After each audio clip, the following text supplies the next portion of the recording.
आज मुझे बहुत काम की बात पता चली। मेरी दोस्त निशी, उसके पापा से उसकी लड़ाई हो गई। थोड़ा गर्मा गर्मी ज्यादा हो गई। निशी घर तक छोड़कर जाने लगी। उसके पापा ने उसे रोका नहीं, लेकिन एक बात कही और वो तुरंत रुक गई। वो बात जरा इंटरेस्टिंग है, आप भी सुनिए। सुनो, जो बेटी अपने पिता के साथ रिश्ता नहीं रखना चाहती, उस बेटी का अपने पिता की धन संपत्ति पर कोई अधिकार नहीं है। रिश्ता नहीं रखने पर बेटी अपनी शिक्षा और शादी के लिए भी पिता से किसी भी तरह के पैसे की मांग नहीं कर सकती। और ये बात 100% सच है, क्योंकि हाल ही में सुप्रीम कोर्ट ने बेटियों के संपत्ति के अधिकार को लेकर नया फैसला सुनाया है। तो आज बात पिता की संपत्ति में बेटियों के अधिकार की।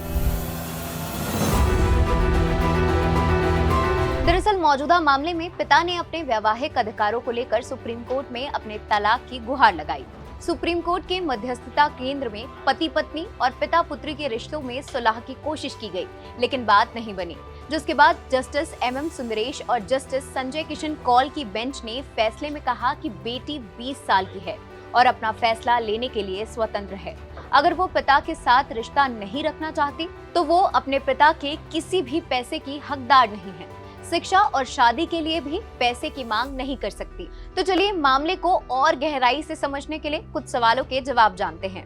बेटी अपने फैसले लेने के लिए लायक कब हो जाती है? बेटी हो या बेटा, दोनों ही बालिग होने के बाद ही फैसले लेने के लिए स्वतंत्र हैं। किस आधार पर माना जाएगा कि बेटी और पिता का रिश्ता टूट गया है?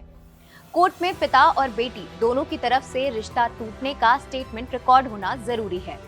क्या पिता अपनी बेटी से रिश्ता खत्म कर सकता है? इंडियन लॉ के मुताबिक एक पिता अपनी बेटी से रिश्ता नहीं तोड़ सकता है। कई बार ऐसा जरूर होता है कि पिता अपनी बेटी की जिम्मेदारी नहीं लेता है। ऐसी स्थिति में पिता पर सेक्शन 125 के तहत कार्रवाई की जा सकती है। माता पिता का तलाक हो गया हो तो क्या बेटी का अपने पिता की संपत्ति पर अधिकार है? जी हाँ, पूरा अधिकार है। किन परिस्थितियों में बेटी संपत्ति की वारिस नहीं होती? सिर्फ 2 परिस्थितियों में बेटी का अपने पिता की संपत्ति और पैसों पर अधिकार नहीं होता। पहला, जब पिता ने अपनी वसीयत पर बेटी को जगह ना दी हो। दूसरा, जब कोर्ट में इस बात का रिकॉर्ड हो कि बेटी और पिता का रिश्ता टूट गया है। और हाँ, अगर पिता ने वसीयत नहीं लिखी है तो बेटी और बेटा दोनों बराबरी के हिस्सेदार हैं। तो ये थी पिता की संपत्ति में बेटियों के अधिकार की कहानी। और भी ऐसी स्टोरीज के लिए जुड़े रहें दैनिक भास्कर ऐप के साथ, क्योंकि सच करीब से दिखता है।